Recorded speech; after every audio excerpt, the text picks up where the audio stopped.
কলিযুগে অমৃতটা কি? তো পদ্মপুরাণ এবং বিষ্ণু পুরাণ যা যা বলুন সেখানেই বর্ণনায় বলছে, বলে কলিযুগে অমৃত একমাত্র যেটা হলো সেটাই হলো আমাদের গোমাতার দুগ্ধ। গোমাতার দুগ্ধই হলো কলিযুগের অমৃত। কেন? কারণটা হলো এইটাই যে আমরা হিন্দুরা বাড়িতে গরু পুষি, আবার বেচেও দিই। কসাই সেটা কিনে নেয়, কসাই কিনে মাংস কাটে।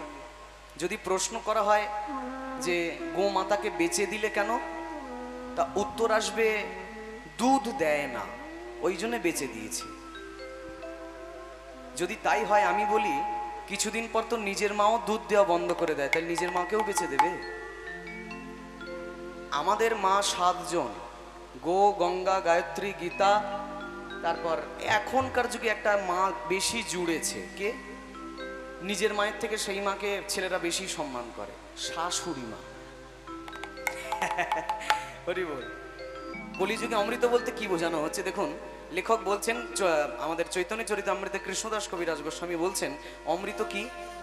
अवधौ विधौ बधुमुखे फनी नाम निवासे स्वर्गे सुधा वसति वै विबुधा वदन्ते स्वारम स्वयं पतिमृतम गरलम पतंत्यम कंठे सुधा वसति वै भागवती जना। যদি বলি অমৃত কি, গৌরাঙ্গের চোখ থেকে অমৃত পড়ছে, কিন্তু বাস্তবিক অর্থে অমৃতটা কি? তো লেখক এখানে বলছেন আমরা জানি অমৃত 5টা জায়গায় রয়েছে। এই গৌরাঙ্গের চোখ থেকে অমৃত ঝরা শুরু হলো কবে থেকে? হ্যাঁ, অমৃত তো 5টা জায়গায় রয়েছে। অবধৌ মানে সাগরে, সাগরে রয়েছে অমৃত। দেবতারা আর অসুরেরা মিলে যখন সমুদ্র মন্থন করলো, সাগরের তলা থেকে অমৃত উঠলো। এক কল্পের কাহিনীতে বর্ণনা করা হয় দেবতারা আর অসুরেরা মিলে যখন সমুদ্র মন্থন করলো, অমৃত তোলার কথা হলো। আর এদিকে নারদ মুনি ভোলানাথের কাছে গিয়ে বললেন, মামা তুমি তো খালি বাজাও সারে গামা, দেবতারা সব অমৃত নিয়ে পালিয়ে গেল, তোমার ভাগ্যে আর অমৃত জুটলো না, চলো তাড়াতাড়ি চলো যদি অমৃত পেতে হয়। এখন ইতিমধ্যে ভোলানাথ চলে যাচ্ছেন অমৃত নেবে বলে, পেছন থেকে পার্বতী বলছে, স্বামী যাচ্ছ কোথায়? ভোলানাথ বলে, প্রসাদ আনতে। বললো না কিন্তু অমৃত আনতে, প্রসাদ আনতে যাচ্ছি। এখন পার্বতী বলছে, বেশ, প্রসাদ যদি তুমি খাও আমার জন্য একটু প্রসাদ এনো। বেশ, এই বলে নারদ মুনির সঙ্গে ভোলানাথ চলে যাচ্ছেন ওই সমুদ্র মন্থনের স্থানে অমৃত খাবে বলে। এখন এটা কিন্তু অন্য কল্পের গল্প। যে কল্পে ভোলানাথ বিষ পেল, এটা এই কল্পের কাহিনী নয়, এটা অন্য কল্পের কাহিনী। এখন সেই কল্পে কিন্তু ভোলানাথ অমৃত পেয়েছে, কিছুটা অমৃত নিজে খেয়েছে, আর বাকি সামান্য একটু অমৃত আমাদের মাতা পার্বতীর জন্য তিনি নিয়ে আসছেন, যে পার্বতীকে প্রসাদ দেবে, সাগরের প্রসাদ। তা ইতিমধ্যে নারদমণি ভোলানাথকে ওই সাগর কিনারে অমৃত ওঠার স্থানে রেখে কিছুক্ষণের জন্য তিনি অন্তর্ধান হয়ে গেছিলেন, কোথাও একটা যেন চলে যায়।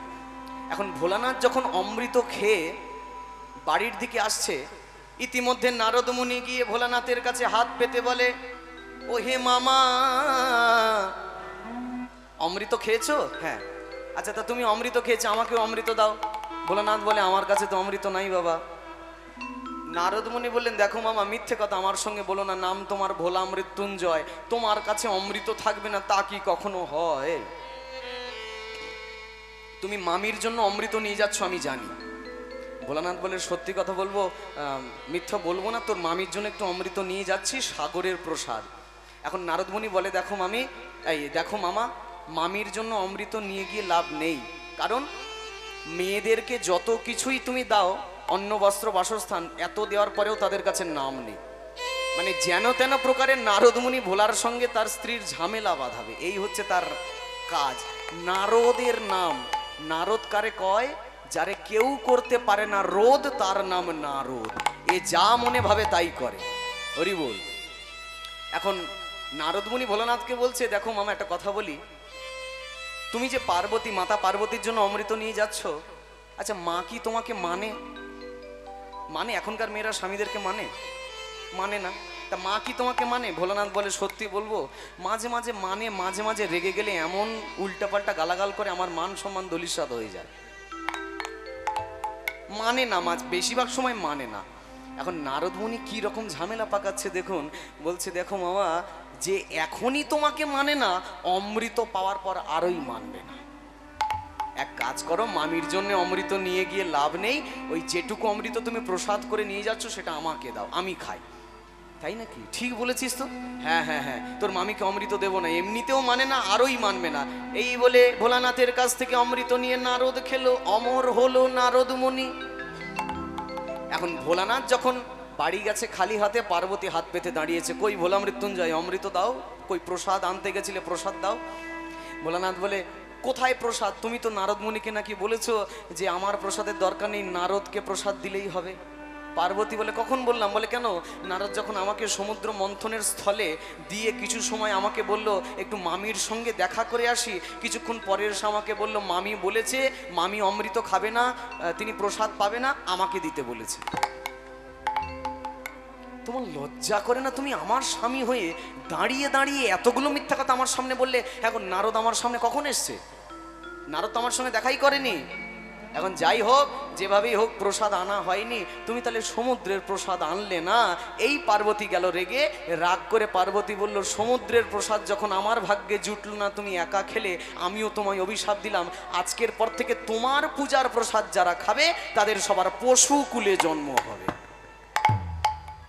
এই ভোলানাথের মাথা গেছে খারাপ হয়ে। না না পার্বতী, অমন করো না, অমন করো না। লোকে যদি জানতে পারে তোমার এই রকম অভিশাপ লেগেছে আমার পূজার উপরে, লোকে তো আমার পূজাই করবে না, লোকে আমার পূজা করাই ছেড়ে দেবে। পূজা করার প্রসাদ যদি কেউ পায়, এমনি ভোলানাথের প্রসাদ সবাই প্রাণ ভরে নেয়, কেউ যদি পায়, তার যদি পশুকুলে জন্ম হয়, তাহলে কেউ কি আমার পূজা করবে? করবে না। না না পার্বতী, তুমি এমন অভিশাপ দিও না। পার্বতী বলে, দেখো অভিশাপ দিয়েছি, ফেরানো তো যাবে না, তবে একটু পাল্টে দিতে পারি। কি?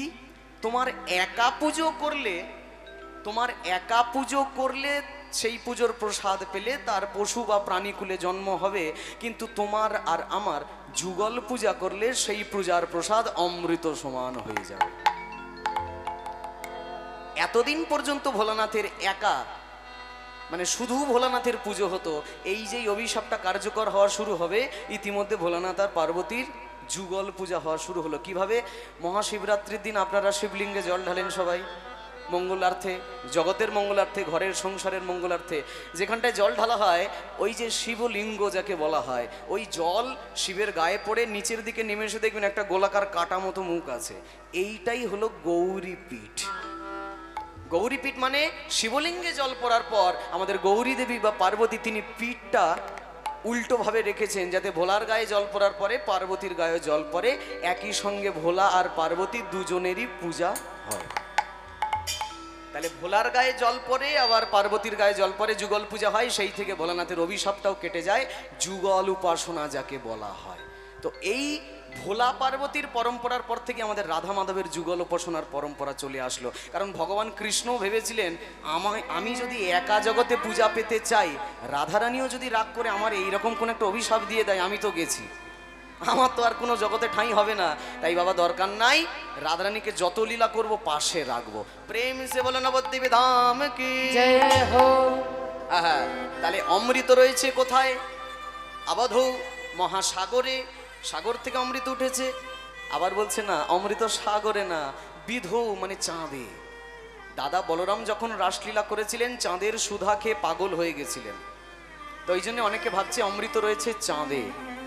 অনেকে বলছেন না, অবধৌ বিধৌ বধূ মুখে, অমৃত রয়েছে মেয়েদের মুখে। মেয়েরা বিয়ে করে শ্বশুর বাড়ি যাওয়ার পর ছোট্ট ছোট্ট দুটো একটা যাই বলে, সেটাই যেন অমৃতের মতো। আবার অনেকে বলছেন না, অবধৌ বিধৌ বধূমুখে ফণি নাম নিবাসে, অমৃত রয়েছে সর্পকুলে, সাপেদের কুলে। মহাভারতের যুদ্ধের পর রাজা ভীমসেন যখন নাগ কুলে যায়, নাগ দেবতা তাকে 10টা অমৃতের ভাণ্ড দিয়ে বরণ করে। তো মান্যতা আছে, সেই থেকে অমৃত রয়েছে নাগকুলে। আবার অনেকে বলছে না, অবধৌ বিধৌ বধূমুখে ফণি নাম নিবাসে স্বর্গে সুধাবসতে বেই বিবন্তে, এই 4টে জায়গার কোথাও নেই, অমৃত রয়েছে স্বর্গে। কারণ সমুদ্র মন্থনে দেবতারা জিতলো, দেবতাদের বাড়ি স্বর্গে, তাই স্বর্গে রয়েছে অমৃত। এরপরই আবার লেখক কৃষ্ণদাস কবিরাজ বলছেন, না না আমার একটু ভুল হলো, এই 5টা জায়গার কোনো জায়গাতেই অমৃত নেই। কেন থাকবে কি করে? কি করে থাকবে? স্বরম স্বয়ং পতিমৃতম গরলম পতন্তম কণ্ঠে সুধা বসতে বৈ ভগবতী জানানা। কেউ কেউ বলছিল সাগরে অমৃত। সাগরে যদি অমৃত থাকবে তাহলে সাগরের জল নোনা কেন হবে? অমৃতের স্বাদ তো মিষ্টি, তাহলে অমৃতের স্বাদে সাগরের জল মিষ্টি হতে পারতো, কই তা তো হয় না। তার মানে সাগরে অমৃত নাই। অনেকে বলছিলেন চাঁদে অমৃত, অবধৌ বিধৌ। এবার বলছেন স্বরম স্বয়ং, চাঁদে যদি অমৃত থাকবে, চাঁদ 15 দিন বাড়ে, 15 দিন ছোট হয়। প্রতিপদ, দ্বিতীয়া, তৃতীয়া, চতুর্থী, পঞ্চমী, 15 দিন চাঁদ মোটা হয়, 15 দিন চাঁদ আবার সরু হয় না? তাহলে যে মানুষটা নিজের ক্ষয় বৃদ্ধি থামাতে পারে না, তার কাছে অমৃত থাকা না থাকে একই ব্যাপার। অমৃত পেয়ে চাঁদ তো অমর হবে, নিজের বাড়া কমা কমাতে কই তো আজ পর্যন্ত পারলো না। হচ্ছে তো, হয়েই যাচ্ছে, অমাবস্যা পূর্ণিমা হয়েই তো যাচ্ছে। তাহলে চাঁদের কাছেও অমৃত নাই। আবাধৌ বিধৌ বধূমুখে, অনেকে বলছিল মেয়েদের মুখে অমৃত রবে। মেয়েদের মুখে যদি অমৃত রবে, সেই অমৃতের স্বাদ তারা নিজেদের স্বামীকে দেবে। স্বামীকে সেই অমৃত দিয়ে তারা নিজেদের স্বামীকে অমর করে দেবে, কই তা তো হয় না। প্রত্যেকটা নারী মুখ দর্শন করাকারী পুরুষ, প্রত্যেকটা বিবাহিত পুরুষ এক না একদিন মরে। মেয়েদের মুখে যদি অমৃত থাকবে, সেই অমৃত তারা স্বামীকে দিয়ে অমর করবে। কই কোনো স্বামী বাঁচে? যতদিন আয়ুষ্যে তো বাঁচে, তারপরে মারা যায়। কই স্বামী তো অমর হয় না, তার মানে মেয়েদের মুখেও অমৃত নাই। আবাধৌ বিধৌ বধূমুখে ফণি নাম নিবাসে। অনেকে বলছিলেন সর্পকুলে, সাপেদের, নাগকুলে অমৃত। সাপেদের কুলে যদি অমৃত থাকবে, অমৃত থাকবে, তাহলে সাপের জিহ্বা থেকে বিষ কেন বার হয়? অমৃত বার হতে পারত, কই তা তো হয় না। তার মানে সর্পকুলেও অমৃত নাই। অনেকে বলছিলেন অমৃত রয়েছে স্বর্গকুলে। স্বর্গে, স্বর্গে যদি অমৃত থাকবে, তাহলে বৃন্দাবনের কদমতলা অমর হবে কি করে? কি স্বর্গের ইন্দ্ররাজের কাছ থেকে যুদ্ধ করে বিনতার ছোট ছেলে গরুর, যিনি বিষ্ণুর বাহন গরুর, এই গরুর যুদ্ধ করে অমৃত টেনে নিয়ে এসেছিল আমাদের মর্তধামে বৃন্দাবনে। বৃন্দাবনে যখন নিয়ে আসে, কদমতলার ওপর একটু অমৃতের ভাণ্ড রাখে। অমৃতর ভাণ্ড টলে গিয়ে কদম গাছের ওপর পড়ে, যার জন্য সত্যযুগ থেকে আজ পর্যন্ত কদম গাছ অমর হয়ে রয়েছে, যার অপর নাম বংশী বট বলা হয়, যেখানে আজও সেই বৃন্দাবনে বাঁশি বাজে রে হরি বল। তাহলে স্বর্গে যদি অমৃত থাকবে, তাহলে বৃন্দাবনের কদম গাছ অমর হবে কেন? তার মানে স্বর্গেও অমৃত নাই। আছেটা কোথায়?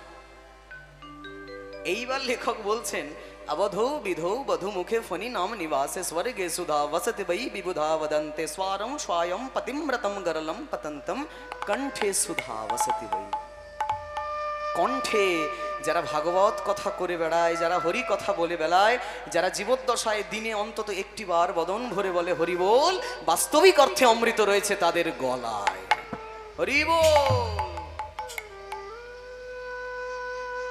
বাস্তবিক অর্থে অমৃত তাদের গলায়। আর সেই অমৃত সুধাটা দান করেছে আমাদের কলিযুগের ভগবান চৈতন্য মহাপ্রভু। আস্তে আস্তে হরি বল হরি বল। গল্পটা কি বলতে চাইছে? সন্দেশের পুতুল দেখেছেন? বিয়ে বাড়ির ইতে যায়, ওই কি বলে ওটাকে, তত্ত্বে, বিয়ে বাড়ির তত্ত্বে যায় সন্দেশের পুতুল। সন্দেশের পুতুলের মাথাটা খেলে সেটাও সন্দেশ, হাতটা খেলে সেটাও সন্দেশ, পাটা খেলে সেটাও সন্দেশ। তাহলে গৌরাঙ্গের যেদিকেই দেখবে সেই দিকে খালি প্রেম ঘন ঘন, সেই দিকে খালি অমৃত ঘন ঘন। ওনার চোখ থেকে জল ঝরলে সেটাও অমৃত, ওনার বদন ঝরলে সেটাও অমৃত, উনি হাসলেও অমৃত, উনি কাঁদলেও অমৃত, উনি ঘুমালেও অমৃত। মানে নয়নং মধুরম অধরং মধুরম বদনম মধুরম শ্রবণম মধুরম পাদে মধুরম সর্বস্ব মধুরম।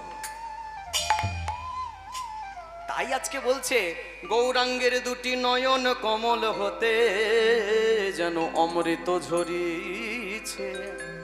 আহা, অমৃত গৌরাঙ্গের সর্বস্ব দেহ অমৃত, তাই অমৃত ঝরছে। ও আরে মোরো, গৌরাঙ্গ যেন ছোট্ট ছোট্ট করে কিছু বলতে চাইছে। কি বলছে? আরে মোরো আমার শ্রী গৌরাঙ্গ চাঁদ। নিজে গৌরাঙ্গ নিজেই বলছে আমার গৌরাঙ্গ চাঁদ, অখিল জীবের মন লোচন ফান।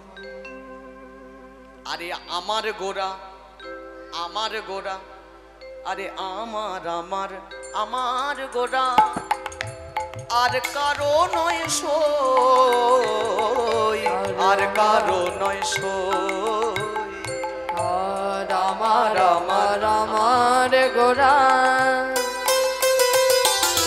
আর কারো নয় সই আর কারো নয় সই আমার আমার আমার গোরা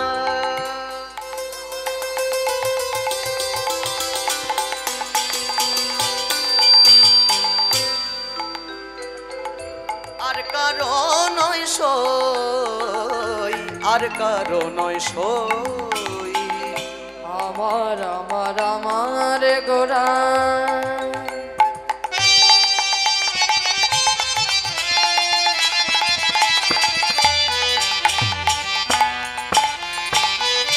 আর কারো নয় সই আর কারো নয় সই আমার আমার আমার গোরা আর কারো নয় সই আমি দিবানিশি কেঁদে কেঁদে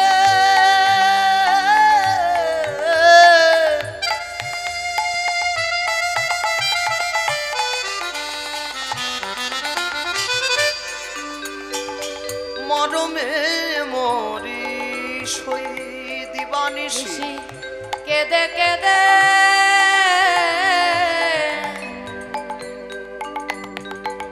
মরমই সই আরে আমার আমার আমার গোরা আমার আমার আমার গোরা ব্যাপারটা কি আপনি হইয়া হরি বলছে হরি বল বলছে হরি বল আপনি হইয়া হরি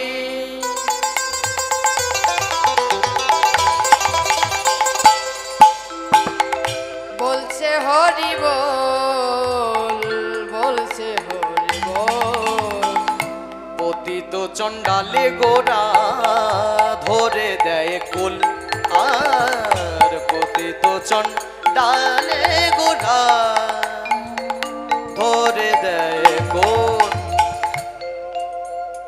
চৈতন্য বলছে নিজে চৈতন্য হয়ে নিজে গৌরাঙ্গ হয়ে বলছে আমার গোরা আমার গোরা ভক্তগণ থেকে অবাক হয়ে যাচ্ছে কি ব্যাপার গৌরাঙ্গ নিজেকে বলছে আমার গোরা আমার গোরা ব্যাপারটা কি ও গৌরাঙ্গ ও চৈতন্য কি হয়েছে কি হয়েছে কি হয়েছে কি হয়েছে বলো বলো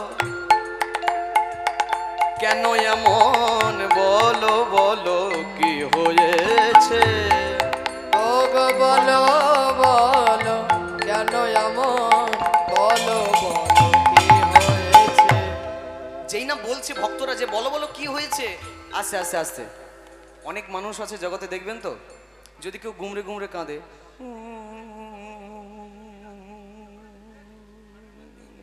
যদি কেউ গিয়ে বলে এ ভাই কি হয়েছে কাঁদছিস কেন যেই না বলবে আরো জোরে আছে এইরকম যদি জিজ্ঞেস করা হয় কি হয়েছে আরো জোরে কান্না শুরু করে দেবে বলতে গিয়েও বলতে না পারার যে কষ্ট বলতে গিয়েও বলতে না পারার যে কষ্ট ভক্তরা যখন বলছে কি হয়েছে যখন বারবার বলছে আমার গোরা আমার গোরা আমার গোরা আমার গোরা আমার গোরা আমার গোরা যখন ভক্ত বলছে কি ব্যাপার কি পাগলের মতো বলছো আমার গোরা কি হয়েছে যেই না বলেছে অমনি প্রেম জলে ডুবু ডুবু লোচন তারা আর প্রেম জলে ডুবো ডুবো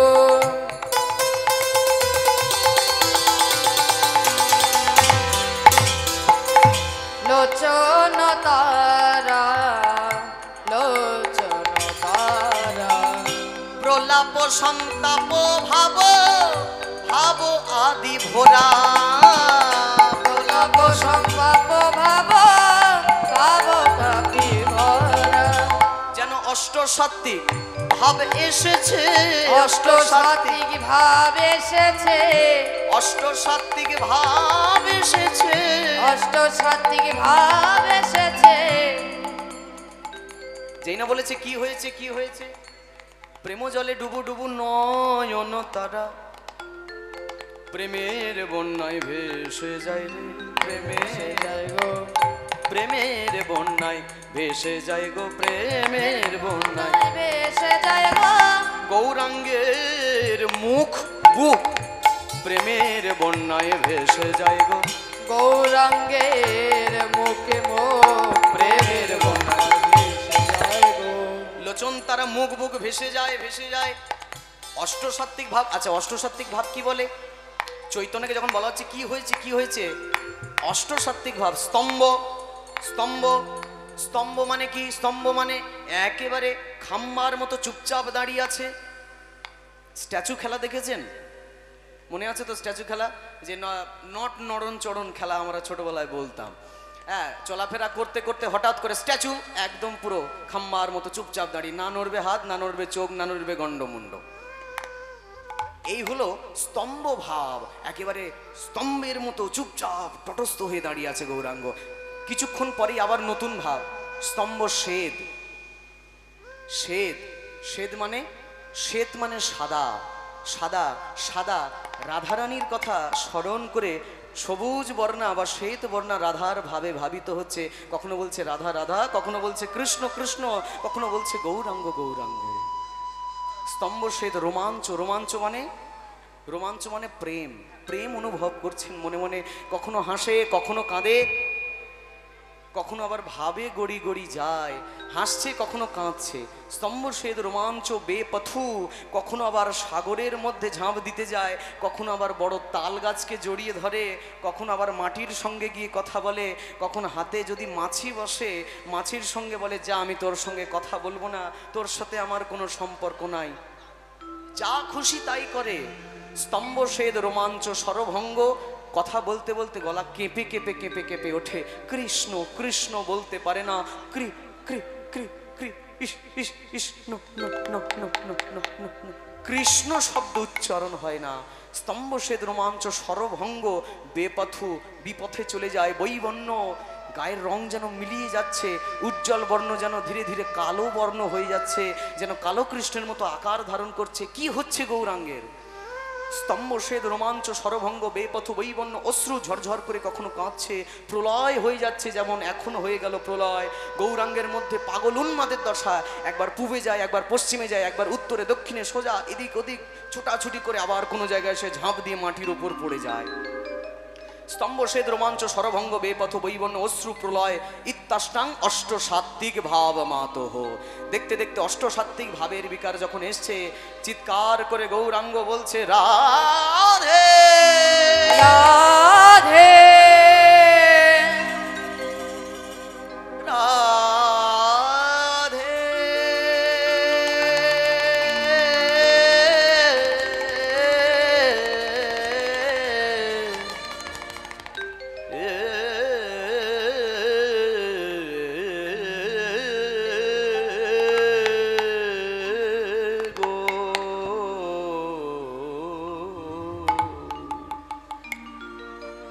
রাধে তুমি আমায় ক্ষমা করলে না।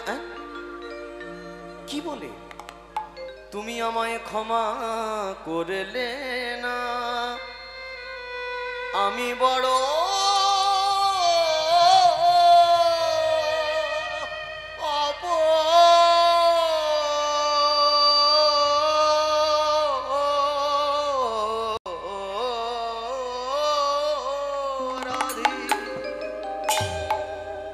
যে হলো মনের দুঃখ, আমি কি বলিব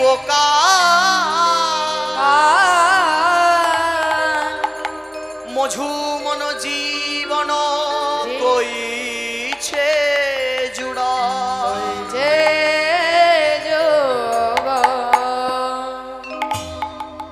আমার মনের কথা কারে বলবো, কে বুঝিবে আমার মনের বেদনা, বলবো কারে, কে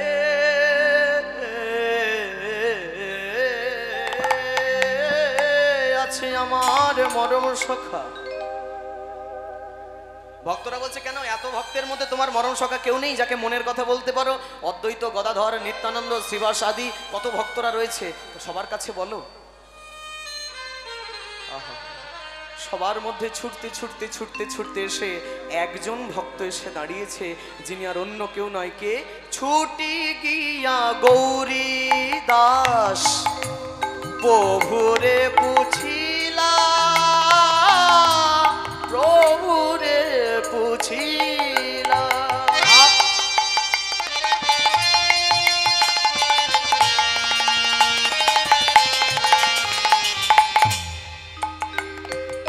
আর ছুটি দিয়া গৌরী দাস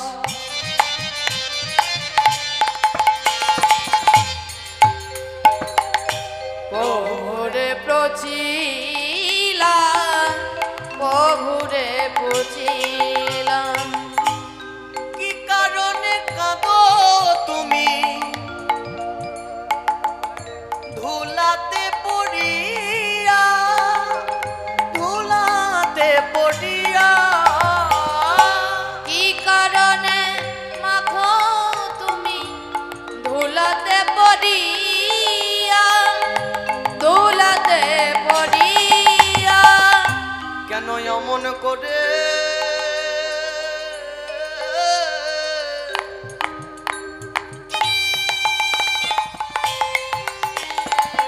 কাঁদো তুমি?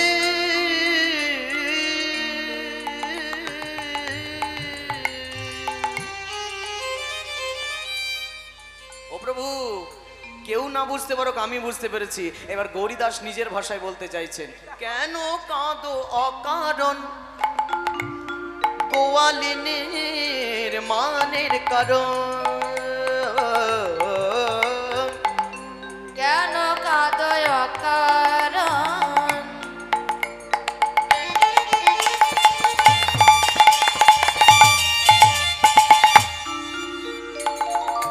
গোয়ালিনী অকারণ। আমরা ভাঙাবো মান দুজনে এখন, ভাঙাবো মান মন দুজনে এখন, ভাঙাবো মান দুজনে এখন, আমারে দুজনে এখন। মান ভাঙাবো, মান ভাঙাবো, মন ভাঙাবো। আমরা দুজন মান ভাঙাবো, আমরা দুজনে মনে ভাঙাবো, আমরা দুজন মান ভাঙাবো, আমরা দুজনে মনে ভাঙাবো। দুজনে মিলে এখনই যাব, আমরা দুজন মান ভাঙাবো। দুজনে মিলে এখনই যাবো, আমরা দুজনে মনে ভাঙাবো। গৌরীদাস সঙ্গে করি চলে গৌর হরি, গৌরীদাস সঙ্গে করি চলে গৌর হরি। কি লীলা করিবে আমার নদিয়া বিহারী, আর ফিরি না করিবে আমার নদিয়া বিহারি। নবভাবে নবলীলা করবে গোরা রায়, নবভাবে নবগুণা করবে গোরা রায়। নবভাবে নবলীলা করবে গোরা রায়। নবভাবে নবনীলা করবে গোরা রায়। নদিয়া নাগরিক কিছু বুঝিবারে পায়, নদিয়া নাগরি কিছু বুঝিবার পাই, নদিয়া নাগরি কিছু বুঝিবার পাই। মনের মানুষ সবাই হতে পারে না, সখা অনেক রকম হয়, বন্ধু অনেক রকম হয়, কিন্তু সেই বন্ধু ভালো নয় যে সবসময় মুখে মিষ্টি মিষ্টি কথা বলে। ভালো সেই বন্ধু যেজন ভুলটা ধরিয়ে দিতে পারে। হরি বল। তা অনেক বন্ধু আছে জগতে চৈতন্য মহাপ্রভুর, তার মধ্যে একজন সেরা নাম যার গৌরী দাস। কেন? চৈতন্য এখন আর চৈতন্য নাই, চৈতন্য এখন কৃষ্ণ ভাবে ভাবিত। আর চৈতন্যকে দেখে গৌরীদাস এখন সুবল সখার ভাবে ভাবিত হয়ে গেছে। তাই কৃষ্ণ আর সুবল সেই পুরাতন ভাবের ভাবে যখন ভাবুক হয়ে গেছে, বুঝতে পারছে নদিয়া নাগরিক কি এক নতুন ভাব। সেই পুরাতন ভাব বৃন্দাবনে যেখানে গোবিন্দ রাধারানীর মান ভাঙাতে না পেরে মনের দুঃখে কষ্টে রাধার ঘর ছেড়ে বিদায় নিয়েছিলেন, আজকে চৈতন্য যেন ঠিক গৌরীদাসের সঙ্গে বেরিয়ে যাচ্ছে হরি নামের আঙিনা থেকে। তবে সেখানে রাধারানীর বাড়ির থেকে বেরিয়ে গেছিলেন, আর এখানে শ্রীবাসের বাড়ির থেকে বেরিয়ে যাচ্ছে। আর সেখানে বেরিয়ে গিয়ে যমুনার জলে ঝাঁপ দেওয়ার জন্য চেষ্টা করেছিলেন, আর এখানে গিয়ে তো যমুনা নাই, আছে গঙ্গা, কিন্তু গঙ্গার সামনে গিয়ে কিছু করা যাবে না। তাই চৈতন্য মহাপ্রভু করছে কি, ভক্তদেরকে কাছে ডেকে মনের ব্যথাটা নিবারণ করবার জন্য বদন ভরে সবার সঙ্গে বলছে, বলো গৌর প্রেমানন্দে। হরি হরি বল। যে হলো মনের দুঃখ কি বলিব কায়, মঝু মন জীবন কইছে জুড়াই। আহা হা, এই রূপে উদ্ধারিল যত নর নারী, এই রূপে উদ্ধারিল যত নর, এই রূপে উদ্ধারিল যত নর নারী, এই রূপে উদ্ধারিল যত নর নারী। এই রূপে উদ্ধারিল যত নর নারী। আচ্ছা, খুব সৌভাগ্যের বিষয়, আপনাদের মুর্শিদাবাদ জেলার লেখক এই গানটা লিখেছেন, শ্রী শ্রী রাধামোহন ঠাকুর বা রাধারমন ঠাকুর। দেখুন, এই গানটার পিছনে একটা গল্প আছে। রাধামোহন ঠাকুরের একটা ভালো কাজ উনি নিয়েছিলেন। দেখুন, জগতে তো অগণিত পদকর্তা আছে, লেখক আছে, তা বহু লেখক গৌরাঙ্গের বহু গান লিখেছে, কিন্তু গৌরাঙ্গের জীবন কাহিনী লীলা পড়তে গিয়ে রাধামোহন ঠাকুর বা রাধারমন ঠাকুর যেখানে যেখানে কিছু ফাঁক পেয়েছেন, যে এইখানটায় এই গানটা হলে বোধহয় ভালো হতো, সেইখানটায় সেই গান লিখে নিজেই প্রবেশ করিয়ে দিয়েছেন। আর এই রকম ছোট্ট ছোট্ট গান লিখতে লিখতে ইনি একটা অনেক বড় গ্রন্থ লিখে ফেলেছেন, যে গ্রন্থটার নাম হলো পদামৃত সমুদ্র গ্রন্থ। এখন এই পদামৃত সমুদ্র গ্রন্থে এই আপনাদের মুর্শিদাবাদ জেলার পদকর্তা রাধামোহন ঠাকুর খুব সুন্দরভাবে লিখে দিয়েছেন, এই যে রূপটা আজকে গৌরাঙ্গের দেখছো না, ভাবুক রূপ, এই রূপে উদ্ধারিল যত নর নারী, এই রূপে উদ্ধারিল যত নর নারী। এ রাধামোহন কহে কিছু না হলো আমারি, এ রাধামোহন কহে কিছু না হলো আমারি। বলি আমার জনম বিফলে গেল, আমার জনম বিফলে গেল, আমার জনম বিফলে গেল, আমার জনম বিফলে গেল, আসা যাওয়া সারে হলো জনম আমার বিফলে গেল, আসা যাওয়া সার হলিল জনম। যেমন এলাম তেমন গেলাম, আসা যাওয়া সার হলিল হরি যেমন বল। এলাম তেমন, আসা যাওয়া সার হলিল যেমন এলাম তেমন। আমার জনম বিফলে গেল, চলে গেল রাধা রমনে কহে না হলো আমারি, রাধা রমণী কহে না হলো আমারি। এ রাধা রমনে কহে কিছু না হলো আমারি, এ রাধা মনে কহে কিছু না হলো আমারি।